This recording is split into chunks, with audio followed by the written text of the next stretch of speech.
Assalamualaikum warahmatullahi wabarakatuh.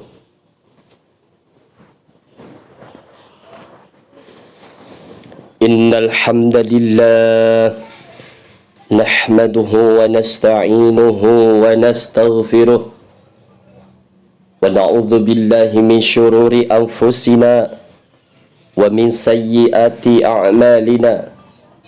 من يهده الله فلا مضل له ومن يضلل فلا هادي له أشهد أن لا إله إلا الله وأشهد أن محمد رسول الله اللهم صل على سيدنا محمد وعلى آله وصحبه وسلم أجمعين أما بعد فيا عباد الله اتقوا الله حق تقاته ولا تموتن إلا وأنتم مسلمون. وقال تعالى في كتابه الكريم إن الله مع الذين اتقوا والذين هم محسنون. معاشر المسلمين, jamaah solat Jum'ah yang berbahagia, marilah kita saat ini bersama-sama mengingatkan dan mengajak diri kita masing-masing untuk meningkatkan ketakwaan kita kepada Allah. Mari kita bersama-sama melaksanakan ketakwaan kepada Allah dengan takwa yang sebenar-benarnya, dengan menjalankan perintah-perintah Allah dan berusaha untuk selalu menjauhi apa yang telah dilarang oleh Allah Subhanahu wa ta'ala. Dalam suasana seperti apapun, sampai kapanpun dan dimanapun, baik dalam keadaan suka maupun duka, dalam keadaan lapang maupun sempit, dalam suasana ramai maupun sepi, kita upayakan untuk senantiasa selalu bertakwa kepada Allah dan selalu ingat kepada Rabbul Alamin, dengan harapan semoga selalu mendapatkan rahmat, anugerah serta kebahagiaan serta keselamatan dunia dan akhirat. Firman Allah Subhanahu wa ta'ala dalam surat An-Nahl ayat 128, Innallaha ma'alladhina taqaw walladhina hum muhsinun. Dan sesungguhnya Allah senantiasa menyertai orang yang bertakwa dan berbuat kebajikan. Marilah sejenak kita renungkan bahwa kita diciptakan sebagai hamba Allah ini mempunyai kewajiban penghambaan diri kepada Allah Subhanahu wa ta'ala. Karena kita sebagai makhluk yang mendapat karunia yang sangat besar dari Allah, yang karunia ini tidak diberikan kepada makhluk selain Allah, selain manusia. Karunia terbesar ini yang telah diberikan kepada manusia adalah akal. Oleh karena anugerah akal inilah kita semuanya sebagai manusia menjadi makhluk yang paling mulia, menjadi makhluk ciptaan yang paling sempurna dibanding ciptaan yang lainnya. Dan karena akal ini juga kita mempunyai kewajiban untuk menghambakan diri kepada Allah. Seandainya kita tidak diberi akal, tentu kita tidak akan diperintahkan untuk memenuhi kewajiban penghambaan diri kita kepada Allah Maha Penguasa alam semesta ini. Jamaah solat Jum'ah yang berbahagia, maka marilah kita juga senantiasa menjaga martabat kita sebagai manusia sebagaimana mestinya, karena kita sudah dianugerahi oleh Allah sebuah akal. Laqad khalaqnal insana fi ahsani taqwim. Sesungguhnya kami telah menciptakan manusia dalam bentuk yang sebaik-baiknya. At-Tin ayat keempat. Allah menciptakan kita sebagai makhluk yang paling mulia lantaran wujud akal yang ada pada diri kita. Maka dengan melihat ini, akal ini kita harus jaga kemuliaannya. Sebagai manusia, kita harus menjaga akal ini tetap baik, karena berubah sedikit saja akal yang kita miliki tidak utuh atau berkurang akan merendahkan diri kita. Demikian pula akal kita kalau sudah tidak berfungsi dengan sebaik-baiknya akibat telah dikuasai oleh hawa nafsu ini, amat sangat merendahkan martabat kita sebagai manusia. Jamaah salat Jumat yang berbahagia, menurut Imam Al-Ghazali, makhluk Allah itu ada 4 macam. Yang pertama, makhluk yang diberi akal saja, tidak diberi nafsu, yaitu malaikat. Yang kedua, makhluk yang diberi akal dan nafsu, itulah manusia, kita semuanya ini.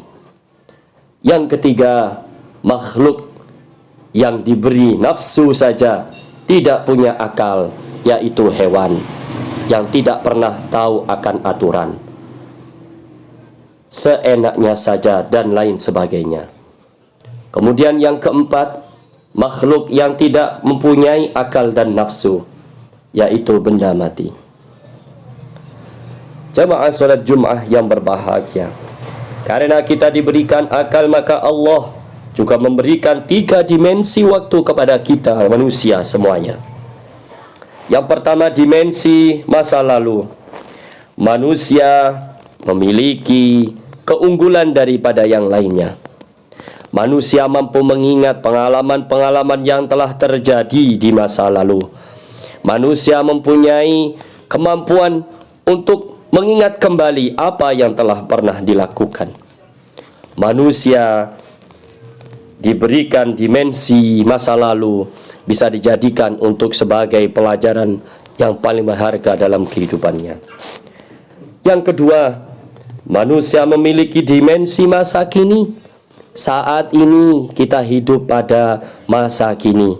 Saat ini rutinitas kita yang sedang kita laksanakan ini adalah dimensi saat ini, dimensi masa kini, dimensi waktu ketika kita sedang melalui, merasakan dan melaksanakan apa menjadi kegiatan kita saat ini.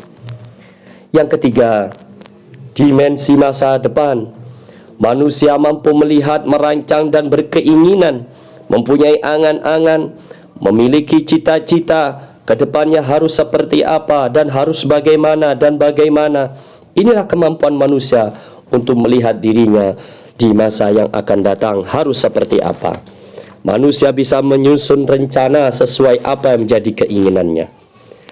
Sudah semestinya jika para malaikat sangat patuh sekali kepada Allah, karena malaikat tidak diberi nafsu, tetapi sebaliknya hewan yang tidak diberi akal, hanya diberi nafsu saja, sehingga apa yang dilakukan tidak memperdulikan halal, haram, tidak memperdulikan betul, salah dan lain sebagainya.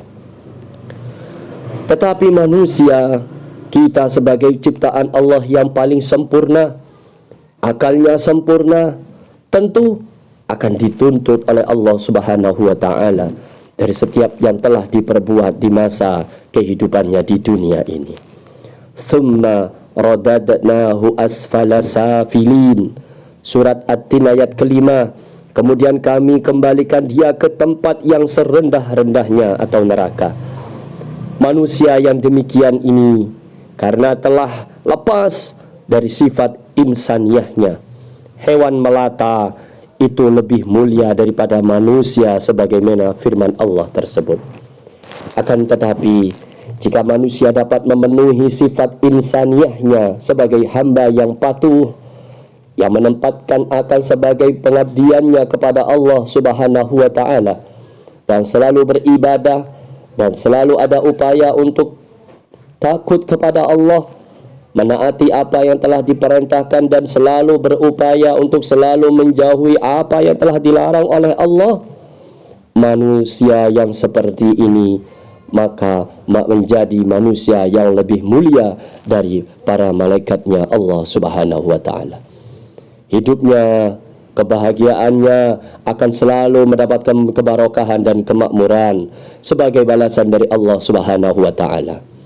Sebagaimana firman Allah dalam surat An-Nahl ayat 97, "Man amila salihan min dzakarin aw untha wa huwa mu'minun falanuhyiyannahu hayatan thayyibah wa lanajziyannahum ajrahum bi ahsani ma kanu ya'lamun." Barang siapa yang mengerjakan amal soleh, baik laki-laki maupun perempuan, dalam keadaan beriman, maka sesungguhnya akan kami berikan kepadanya kehidupan yang baik, dan sesungguhnya akan kami beri balasan kepada mereka pahala yang lebih daripada apa yang telah mereka kerjakan. Surat An-Nahl ayat 97. Menurut firman Allah tersebut, dengan amal saleh yang didasarkan atas iman akan mendapat anugerah dari Allah, kehidupannya yang baik di dunia, dan kelak masih diberi pahala yang lebih baik di akhirat. Dengan akal, kita tentu dapat mempertimbangkan jalan hidup yang akan kita tempuh. Dengan akal, manusia mampu memilih dan menilai apakah ini harus dilanjutkan atau sebaiknya ditinggalkan. Dengan bekal akal ini, manusia mampu menyaring sesungguhnya ini baik atau buruk untuk dirinya. Jamaah salat Jumat yang berbahagia, untuk itu mari kita senantiasa menjaga nikmat karunia besar dari Allah Subhanahu wa ta'ala dengan senantiasa bertekad, dengan senantiasa bersemangat untuk menjadi hamba yang terbaik. Semoga kehidupan kita, kehidupan keluarga kita, anak-anak kita, keturunan kita, semuanya dijadikan oleh Allah keturunan yang solih solihah, dan semuanya diberikan kebahagiaan, keselamatan di dunia dan akhirat nanti. Aqulu qawli hadza wastaghfirullah li wa lakum wastaghfiruhu innahu huwal ghafurur rahim.